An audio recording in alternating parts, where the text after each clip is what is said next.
Ready ready. चलो देखो ये कितना का सवाल है, 3 पॉइंट एक्सरसाइज 3.5 का दूसरा का पहला यहाँ देखो सवाल क्या दिया, ये तो सवाल दिया हुआ है समीकरण 1, ये भी सवाल दिया है समीकरण 2। तो समीकरण 1 से तो हम लोग ए बी सी सब ज्ञात कर लिए, इसमें भी ए बी सी ज्ञात कर लिए। इस देखो x का जो गुणांक उसे क्या कहेंगे, b1 का मान क्या कहेंगे, अच्छा सॉरी b2 का मान। x के जो गुणांक में x के गुणांक में ये सब न है, इसे क्या कहेंगे b2 का मान। ये भी x का गुणांक में y का गुणांक में उसे क्या कहेंगे, इसे कहेंगे, ये पूरा टोटल को क्या कहेंगे ए, क्या कहेंगे टोटल को ए, टोटल को क्या कहेंगे बी, टोटल को क्या कहेंगे सी। ठीक है, ये A2 हो गया, B2 हो गया और C2 हो गया। ठीक है, तो इस प्रकार से हम लोग क्या करेंगे, अच्छा तब हम लोग को क्या कहता है, अपरिमित रूप से अनेक हल होने का शर्त लागू कीजिए। अपरिमित रूप से अनेक हल होने का शर्त ये न है, अपरिमित रूप से अनेक हल होने का शर्त ये है, A1 बट्टे A2 बराबर B1 बट्टे B2 बराबर C1 बट्टे C2। इसे कहते हैं अपरिमित रूप से अनेक हल होने का शर्त। ठीक है, तो यह शर्त पर लागू करना है इसको। तो A1 का मान बता, A1 का मान कितना है, A1 का मान कितना है 2 है ना। A1 का मान यहाँ देखो A1 का मान 2 और A2 का मान कितना है A माइनस B।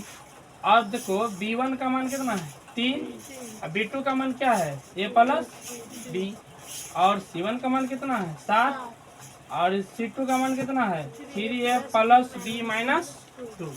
यहाँ कंफ्यूजन क्या करता है, सवाल को देखो बराबर तो है, हल कर सकता है, तो एक बार इसके साथ इसको हल कर लो, ठीक है ना, इसको जो है एक बार इसके साथ हल कर लो। ठीक है, एक बार इसको जो है इसके साथ हल कर लो, पहले तो दोनों हल कर लो, कर लिया ना, फिर इसको उठा के इसके साथ हल कर लो। ठीक है, जब ऐसा हल करेगा तो यहाँ कोना कोनी क्या हो जाएगा गुना, क्या हो जाएगा गुना, जो कि यहाँ तुमको दिख रहा है, इसके साथ इसको गुना किए हैं, इसके साथ इसको गुना किए। जब गुना किए तो क्या लिखे 2 गुना A 2A, इसको गुना किए क्या होगा 2B, इसको गुना किए क्या होगा 3A माइनस प्लस है तो क्या हो जाएगा, तो अभी बजाया है। ठीक है, अब कितना हो गया 3 गुना B 3B। अब उसके बाद क्या हो गया, अब उधर वाला जितना पार्ट है बराबर उस पार सबको इस पार लाए, लाने के बाद 2A में से 3A क्या हो गया घट गया, कितना बचा माइनस का A। अब उसके बाद 2B और 3B आपस में जुड़ गया, कितना हो गया 5B बराबर 0। इसे मान लीजिए समीकरण 1। अब उसके बाद इसको और इसके साथ बराबर किए, बराबर करने के बाद फिर वही फंडा अपनाए, कोना कोनी गुना किए, कोना कोनी गुना की, कोना कोनी जब गुना किए तो ऐसा लिखा गया है ना, इसको इसके मतलब यहाँ देखो 2 into 3A plus B minus 2, फिर इसके साथ इसको 7 into minus A minus B हो गया ना, तो ये वाला हो गया।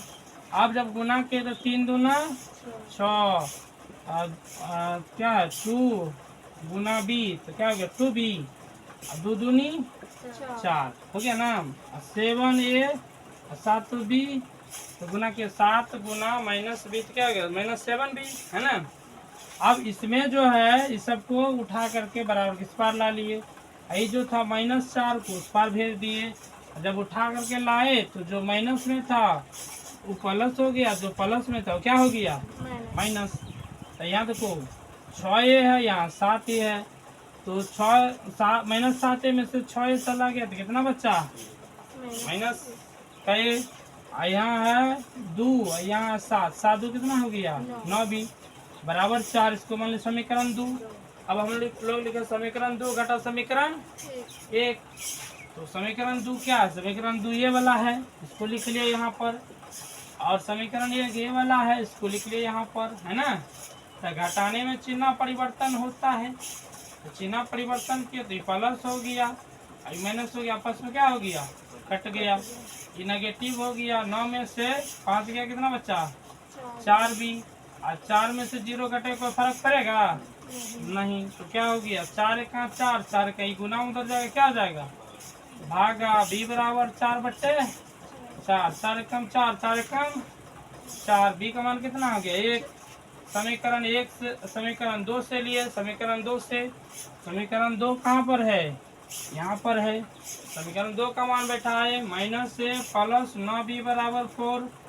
अब इसमें कितना मान बैठाएंगे, तो b का मान ना हमारा आया है, b का मान कितना आया है 1, b की जगह क्या लिख दिए 1, 9 गुना 1 किए 9 हुआ, इसको उधर भेज दिए -9 हुआ, माइनस 9 में से 4 गया कितना बचा 5, सही माइनस था -5, माइनस माइनस प्लस हो गया।